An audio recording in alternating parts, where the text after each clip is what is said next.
Friends, today we are going to learn about delta G, which look like a triangle G. There are other words, triangle H, which is delta H, and triangle S, which is delta S.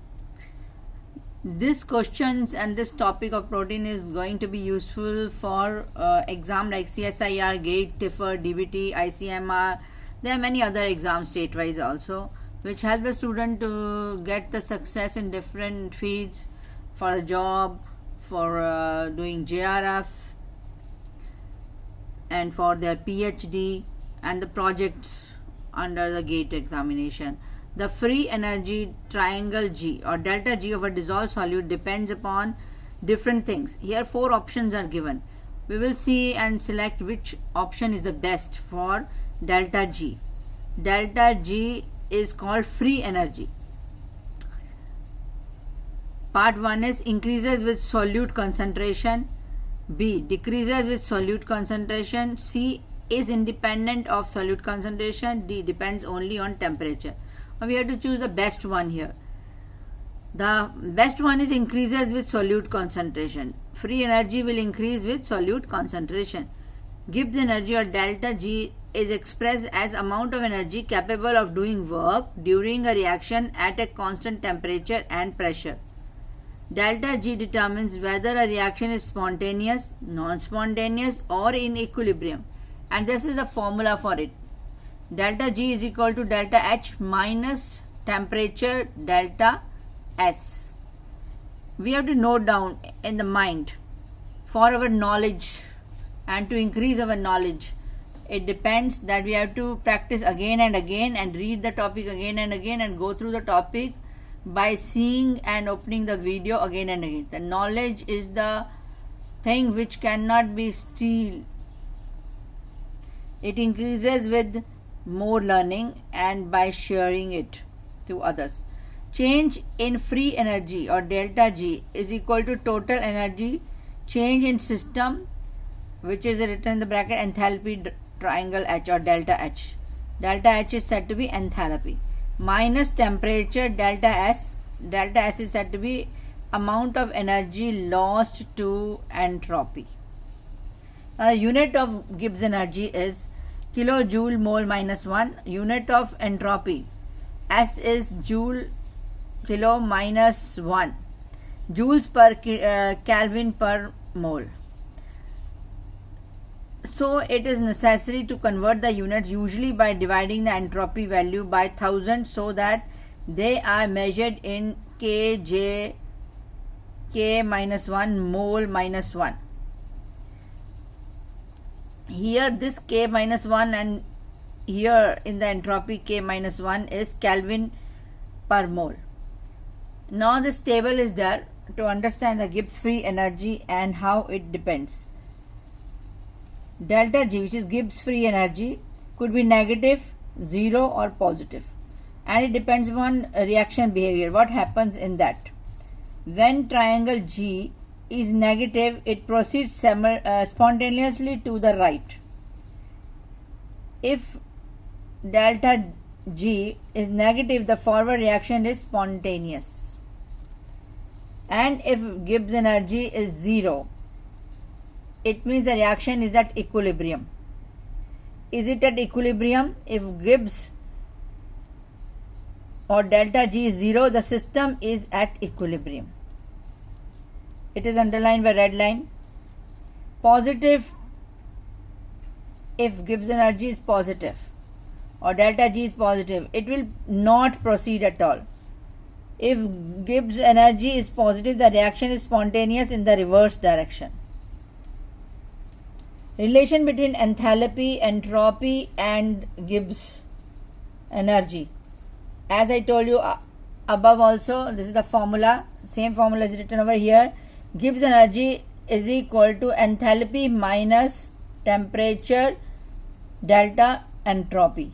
So we said delta G is equal to delta H minus T delta S. So G depicts Gibbs energy, free Gibbs energy, H enthalpy, and temperature, it is represented by Kelvin as we have discussed in the above units, and S is entropy. Now we'll see the important points about delta H, delta S, delta G, and comments on the reaction.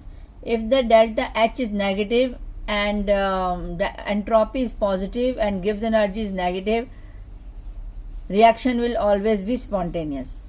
Second case, if both delta H and delta S, entropy and enthalpy, are positive and Gibbs energy could be minus or negative, spontaneous at high temperature. It will be spontaneous at high temperature. Third case, if delta S and H are both negative and G could be negative or positive, spontaneous at low temperatures. If delta H and delta S is positive and negative respectively and delta G is positive, the reaction will never be spontaneous. The points to remember: according to the question, we can conclude that the increasing entropy of a system leads to a decrease of free energy. Hence, the Gibbs and free energy of a dissolved solute increases with solute concentration.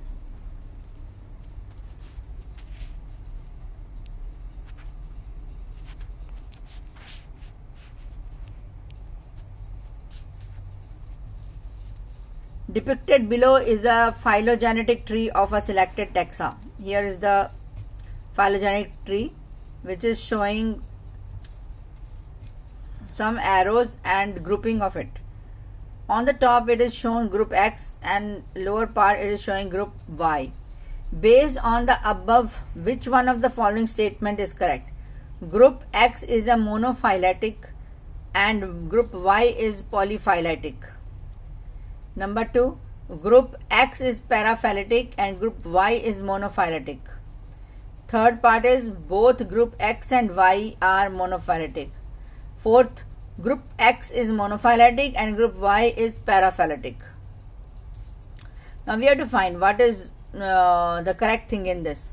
Look at this first diagram. Here some diagrams are drawn and some circles are made around it, here in the pink color, here in the green color, here in the red color. We will see. The first one, taxon 1 is monophyletic, taxon 2 is written polyphyletic, taxon 3 is written paraphyletic. What is the meaning and how we see it? Monophyletic taxon includes a group of organisms descended from a single ancestor. Now this is a single ancestor. A forms B and B forms C and F, and further they form D, E, F form G, H. So this is being with the pink color dots, it is surrounded. So this is taxon 1 is monophyletic because it's coming from the same ancestor. Now number 2 is polyphyletic. What we see in the polyphyletic? Polyphyletic taxon is composed of unrelated organism ascended from more than one ancestor. They are ascended from more than one ancestor. Here the ancestor is here, then another ancestor, then they distributed C and F, and C into D, E, and F into GH. Where we are taking this E and F species, if we take, this is polyphyletic because this is coming from F and this is coming from C. And the definition states polyphyletic taxon is composed of unrelated organism ascended from more than one ancestor. Here is one another ancestor and here also. So now we come to the paraphyletic discussion. Paraphyletic is the third taxon. Paraphyletic taxon means which includes an ancestor and a group of organisms descended from it. It includes whole, the main ancestor here, and then it forms I and I forms J and K. So this 4 J, K, I, A, this whole group which is spotted by red dots around, it is called paraphyletic. I hope you have understood the difference between mono, poly and paraphyletic. From the name here, you cannot go into the structure in detail nicely. Poly means many, but here only poly means here understand that these are from different groups, ancestors. So this can be understood with the word. Which of the next question, which of the statements is correct regarding the process of speciation? There are different type of speciation: allotropic, paratropic, parapatric, sympatric. So the definitions we will see now. The 4 choices are given. A is allopatric speciation occur between adjacent population. Second part is parapatric speciation may occur between geographically separated population. Sympatric species occur within an continuously distributed population. Sympatric speciation occur when continuously distributed population are fragmented. So out of this four options, you have to choose one. The answer which is correct is sympatric species occur within one continuously distributed population. This is the correct answer for the process of speciation, because you have to select from these four statements only one answer which is the most appropriate and nearly concerned to it. Now we'll see what are the four type of patric situations: allopatric, peripatric, parapatric, sympatric. Peripatric and parapatric are nearly little bit same, as here something is shown like budding off. So I put these two words in the center. It both start with PP, and this is para and this is peri. You can coincide this word para with paragraph, but it is nothing to do with a paragraph. It is peri and para both are nearly same, but little bit differences there. Now we start with allopatric. Allopatric original population is this circular one. Initial step of speciation, this barrier formation will be there, and it is shown by structure like this. This is the barrier in the center. Evolution or reproductive isolation. In isolation, they will develop reproductive isolation. Now the peripatric. We see the circle like this. The green circle is there. Then new niche entered. Now in this new niche is entered, like a bud of formation is shown, which shows like some other kind of island is produced, and here new niche entered, and in this is what? In isolated niche this is formed. Now this is like that. Now parapatric. Parapatric again, this is the main original population. In the original population, new niche entered. Here this bud-like part is there, and this bud-like part will be an adjacent niche. It is nearby niche. Sympatric. The circle is showing the original population, and the other genetic polymorphism take place, but that species are living in here only, this area, living together within the population. They develop here only. Now the next question, the connecting link between annelids and arthropod. What is the connecting link between the annelids and arthropod? Here some examples are given. We have to match the following in this. The connecting link between annelid and arthropod is what? Platypus, Echidna, Neopilenia and Peripatus. The answer is Peripatus here. Now we have to learn little bit of connecting links, because these questions are always coming in GATE and CSIR question paper. So you have to be very accurate about it, and you need to learn certain things about it. Connecting links. Proteospongia, a link between protozoa and porifers. Porifers, you know, the porifers are having sponges. Sponges come in porifer. Neopilenia, a connecting link between annelids and mollusks. Peripatus. Peripatus is the answer here, which is a link between annelid and arthropod. Annelid, you know, in that earthworms come, and arthropod, you know, cockroaches and all come in that. Peripatus, a connecting link between annelid and arthropods. Lungfishes. Lungfishes are Protoparis, Lepidosiren and Neoceratodus are considered the connecting link between the fishes and the amphibians. Fifth one, egg-laying mammals. Example, duck-billed platypus, Ornithorhynchus and spiny ant-eater Echidna, a connecting link between reptiles and mammals. Whereas Euglena is a connecting link between plants and animals. You know, the Euglena is with a long flagella, and it look like pointed from posterior and anterior ends. That is Euglena. So it is a link between plants and animals. With this, we discuss few questions which are supposed to come in CSIR, GATE exam, ICMR, TIFR, and you keep learning and don't worry about anything.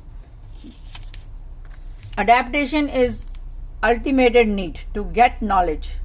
Your knowledge is treasure which no one can steal from you. Dear friends, be happy and be healthy in this pandemic time. Kindly like it, kindly subscribe it, keep seeing it again and again to revise and to get knowledge and to memorize and have a good time ahead. Thank you very much. Bye bye. Take care.